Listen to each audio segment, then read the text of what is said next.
President Biden warns that the progress we're seeing is not assured unless Congress passes his infrastructure package.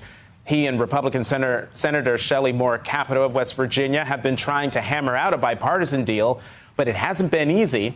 Biden just rejected a Republican counteroffer on Friday. And negotiations are expected to resume tomorrow. But for how long? Will the White House run out of time and patience? Joining me now to discuss all of this is the Secretary of Labor, Marty Walsh. Secretary Walsh, thank you very much for coming to the Sunday Show. Thank you for having me today. OK, so let me get your reaction to the May jobs report. 559,000 jobs. That is a lot of jobs, but it still came in under expectations. Am I making too much of that by pointing out that it was lower than expectations? Well, I don't know if I'd say making too much of it, but I definitely think that we have to look at the economy in the totality of the pandemic that we're coming out of. We lost 22.6 million jobs in the months of, I believe it was March and April of 2020. And coming back, moving forward, isn't just flipping a switch. If you look at the last 4 months, the president in the American economy has added 540,000 jobs per month.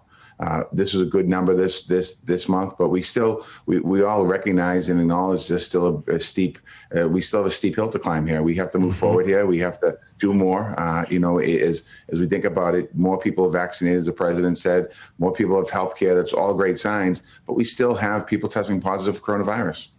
Well, let's talk more about this steep hill to climb, because one of the things that's been reported in papers, and I've seen it with my own eyes, signs in businesses, particularly restaurants like McDonald's, saying a signing bonus if you come in and you apply for a job and get a job. Why are businesses having such a hard time finding employees? Well, first of all, there's absolutely nothing wrong with businesses wanting to pay their employees more. I think that's a good thing for the American people to go to work. If you look at this month's jobs report and last month's jobs report, the number that's the best number that jumps out at you is that hospitality, tourism, including restaurants, was the largest gain of employment and the largest gains of jobs, I should say. So that's everything's heading in the right direction when it comes to that. And I think that's where the biggest concern was that people had when they were talking about, we can't find anyone to work. We can't find any work in our restaurants. And we're starting to see that loosen up now as we move forward here. I personally don't think it's the $300 additional that's keeping millions of Americans out of work. What I think it is it's childcare inconsistencies in the economy as far as worrying about going back. But as we're getting more and more through this pandemic and get towards the end of the pandemic, hopefully, we're seeing more and more people go back to work. People want to be working. Secretary Walsh, you anticipated a question I was going to ask you about those $300 in unemployment benefits, because Senator Marco Rubio, in an op-ed, he writes much of the reason has to do. The headline is, why are we still paying people not to work? As much of the reason has to do with the Biden administration's unemployment benefits, which are so massive that they're incentivizing would-be workers to stay home instead of looking for jobs. Again, this might be asking you to repeat what you just said, but does he have a point, or is he completely wrong that those enhanced unemployment benefits are, quote unquote, incentivizing people not to work?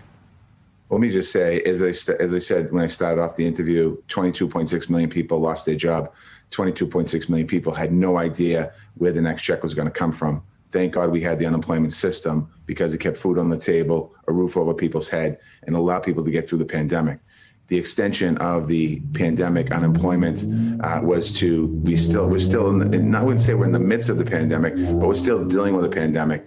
Still, there are many, many people in this country that are hurting, that if they didn't have that, many senators and governors and mayors, I'm a former mayor, would have a lot more devastation on our hands in our cities and towns all across this country. So I don't necessarily agree with that. I think as we continue to move forward, the American Jobs Plan is something that's really important as far as moving forward, creating jobs, creating workforce development programs, building our infrastructure out. Those are the things that we should be focused on right now about how do we move our country forward. As the president said at the top of this hour here, all signs are positive. But he said, but if we don't pass this infrastructure bill and get the American Jobs Plan passed, then the future of America and the future of America's workers is very uncertain. And as you said, you're a former mayor of Boston. You also mentioned the infrastructure plan and the infrastructure bill. As I said in the intro, the president and Senator Capito, Shelley Moore Capito, they've been talking. The president rejected the latest offer. The White House press secretary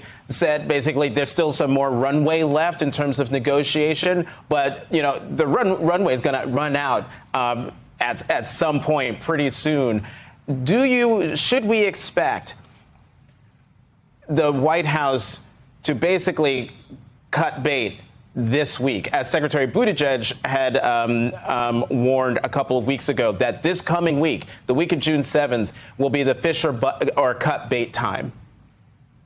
Well, I'm not sure if we're there yet. Certainly we're all, Secretary Buttigieg, myself, and all the other secretaries are working hard to pass this piece of legislation. The president made it clear that on Friday, a couple of things that he was concerned about was not enough investment in job creation, not enough investment in the climate. And those are issues, those are top priorities of the president. Those are top priorities about moving our country forward.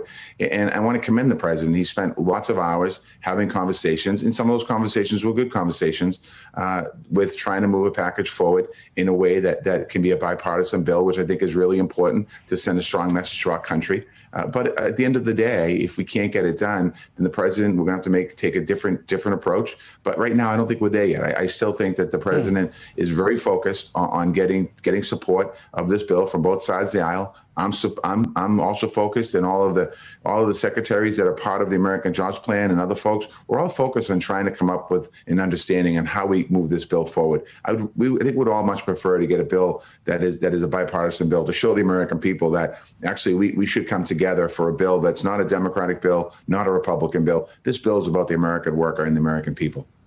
So, sorry to prolong this conversation, but so then that sounds like these negotiations, the deadline isn't this week. There is no deadline anymore.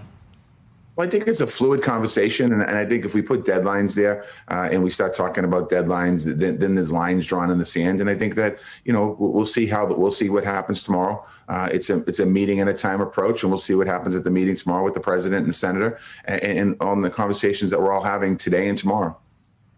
Very interesting. Secretary of Labor Marty Walsh, thank you very much for coming to the Sunday Show.